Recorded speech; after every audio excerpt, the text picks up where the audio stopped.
Moi, j'ai toujours considéré que tout était possible, y compris pour un enfant d'immigrés.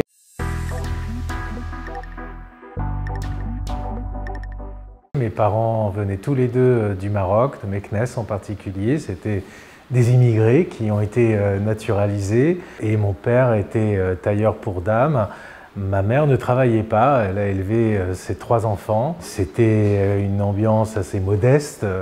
On avait un tout petit appartement. Je me rappelle que mon père se levait tous les 14 juillet à 6 h du matin pour regarder le défilé militaire et religieusement on était devant la télé. On nous a transmis cet amour de la République tout au long de notre enfance. Ils étaient reconnaissants envers ce pays qui les avait accueillis, qui leur avait permis de vivre mieux que dans leur pays d'origine. Alors après, il y avait une culture de la discrétion, c'est-à-dire qu'il ne fallait pas se faire remarquer. Mes parents se sont beaucoup sacrifiés, ils ont vraiment vécu pour nous. Ce qui importait, c'était que leurs enfants réussissent à l'école et c'était ce qu'il y avait de plus important au monde.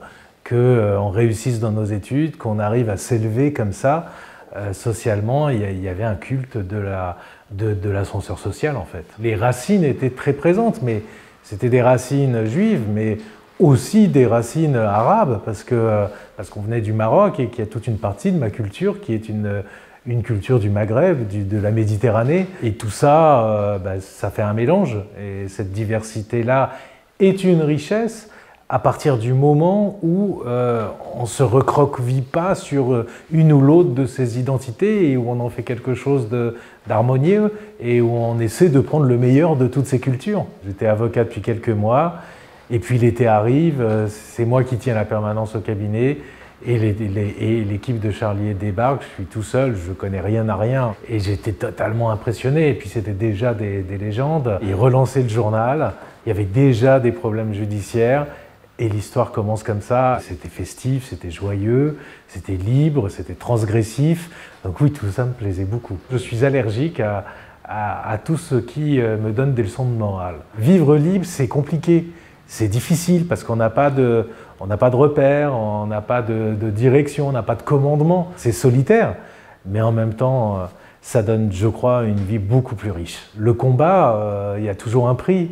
Mais ça donne un sens à votre vie. On ne suit pas forcément la masse, on n'est pas moutonnier, on garde sa liberté de penser, son libre arbitre, sa liberté de penser différemment et on refuse les dictates d'où qu'ils viennent, et y compris du ciel.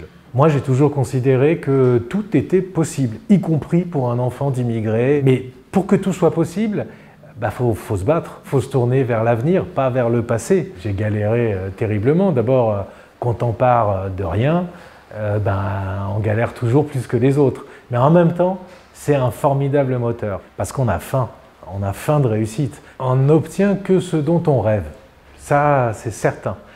Pour réussir quelque chose, il faut le croire possible. C'est énormément de travail, c'est un peu de talent, mais ça, il faut savoir à quoi son talent peut servir, et on en a tous.